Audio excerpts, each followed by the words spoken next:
Meet Maya, 32 years old, a graphic designer with deadlines and coffee. She works from a small apartment.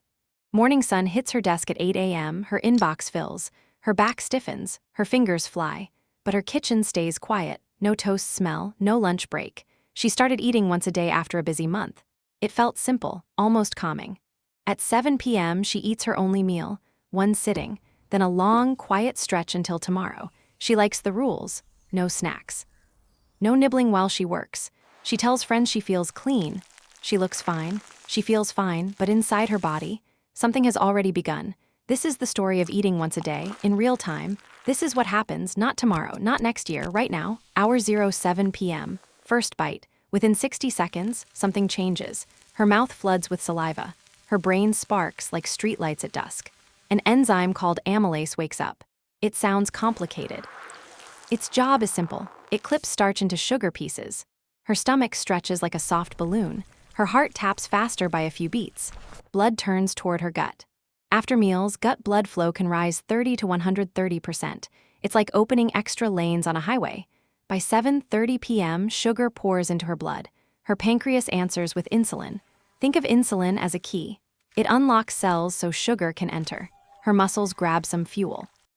Her liver packs the rest away, like boxes stacked in a closet. But now, Maya's meal is huge, so the wave is huge. Around 30 to 60 minutes after eating, sugar often peaks. She doesn't feel the peak, but her body knows, hour one, her gut needs the food. Another helper shows up, an enzyme called lipase. It breaks fat into smaller pieces. Those pieces float through blood like tiny rafts. For a while, the traffic thickens. Maya leans back on the couch. Warm, heavy, sleepy. She calls it comfort. Here's what's happening. Her body flips into saving mode. It whispers, store this just in case. And then, a tiny clue, her ring feels tighter, a little puffiness. She laughs it off. Then she reaches for something sweet. She stops herself. Rule is rule. Hour 2, the plate is gone, but the signals keep moving. Insulin still circles, guiding sugar into storage. In her liver, sugar links into glycogen. That's sugar in a long chain, like beads on a necklace. A dark green liquid joins the work. It's called bile. Bile acts like dish soap. It helps fat mix with water. Now fats slip through piece by piece. 2 hours in, her brain wants sharp focus. But blood still crowds the gut, so her hands feel slow, her eyes feel heavy. She keeps working anyway.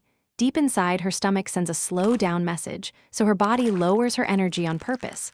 She hasn't noticed, but her body is changing. Hour 3, the quick sugar fades. Insulin drops. Another signal rises. Glucagon, it's like a text from the liver. Open the pantry. The liver breaks glycogen into sugar again. Her brain gets what it needs. She feels normal, so she trusts the plan. Here's the problem. The swing is big. Feast, then empty. Feast, then empty. Her body learns that rhythm. It gets better at saving, sometimes too good. A hunger messenger also starts waking up. It's called ghrelin. It doesn't mean danger. It just rings the dinner bell. It comes in waves. It fades, then returns. Maya thinks hunger means she failed, but it's just her body keeping time. By hour 4, fat still rides in her blood. Tiny particles brush vessel walls, not a disaster, a daily whisper of wear. Deep inside, guard cells patrol. They act like quiet security. They release signals to calm the scrape. That's inflammation. It helps you heal, but repeated scrapes keep it switched on.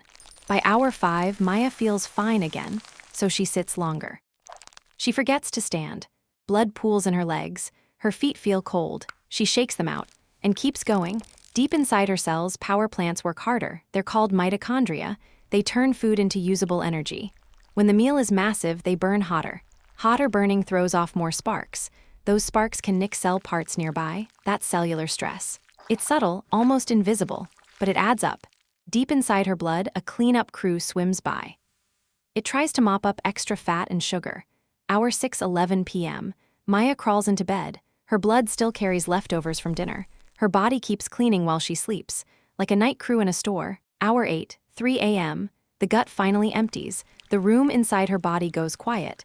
Now the long stretch begins. Here's why. Humans evolved with gaps between meals, so the body keeps backups. First, it uses stored sugar. Then it turns to stored fat. Hour 10, 5 a.m. Her liver pantry runs lower. Fat leaves storage like coins from a jar. The liver turns some fat into ketones. Ketones are small fuel bricks. Mild ketosis can show up after 12 to 14 hours. Hour 12. 7 a.m., Maya makes black coffee. She feels light, almost bright. But that bright feeling has a shadow. Stress signals rise to keep her alert. Your body wants you to find food, so it turns up attention. Sometimes that feels like anxiety. Hour 14, 9 a.m. A meeting call. Maya smiles, then snaps too fast.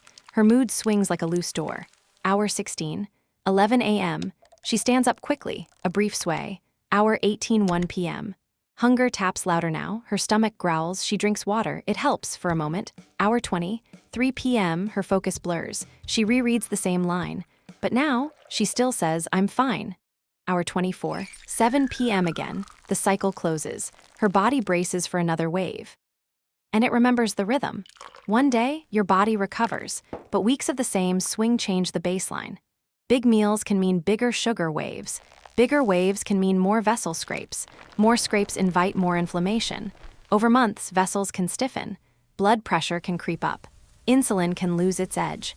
That's one path toward type 2 diabetes. Quietly. Researchers also link meal skipping to heart danger. One study found breakfast skippers faced 87% higher heart death risk.